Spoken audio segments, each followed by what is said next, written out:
Bonsoir à toutes et à tous et merci de nous rejoindre pour cette nouvelle édition du JT du Life Invader, votre rendez-vous quotidien pour suivre toute l'actualité qui rythme San Andreas. On commence avec une opération particulièrement tendue survenue hier soir. Effectivement, Miyu, un convoi du SSP transportant des armes destinées à la DSU circulait entre Fort Zancudo et le gouvernement lorsqu'il est intercepté par les Balas. Le groupe avait en sa possession 3 agents du SASP pris en otage et cherchait à négocier un échange contre une partie du matériel transporté dans le convoi. Après plusieurs échanges, les 3 agents ont finalement pu être libérés. Les Balas auraient néanmoins réussi à repartir avec 2 Glock 20 récupérés directement dans le convoi et la culotte de la capitaine Stanford avant de quitter les lieux. Mais la soirée ne s'est pas arrêtée là. Quelques instants plus tard, un groupe d'individus brésiliens aurait tenté à plusieurs reprises d'intercepter le convoi à son tour. Et là, patacrac, la situation a pris une tournure bien différente. Manœuvre ratée, organisation douteuse et intervention totalement désordonnée. L'opération ressemblait davantage à une répétition mal préparée qu'à une véritable attaque. Autant dire que cette deuxième tentative n'aura pas vraiment marqué les forces de l'ordre, si ce n'est que pour quelques fous rires. Hier soir s'est tenue la cérémonie officielle du service médical, réunissant une grande partie du personnel ainsi que les nouvelles recrues. Au total, c'est 22 nouveaux membres qui étaient présents pour rejoindre les rangs du SAMC.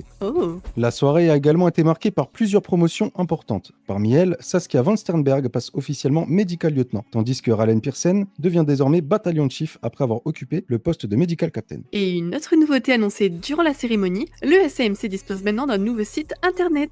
Celui-ci permettra de prendre plus facilement vos rendez-vous médicaux, mais également de postuler directement lors des prochaines sessions de recrutement. Une avancée importante pour moderniser les services et faciliter les démarches des habitants. Entre cérémonie officielle et attaque ratée, la ville continue de nous offrir des journées particulièrement mouvementées. Merci de nous avoir suivis, prenez soin de vous et à très bientôt pour une nouvelle édition.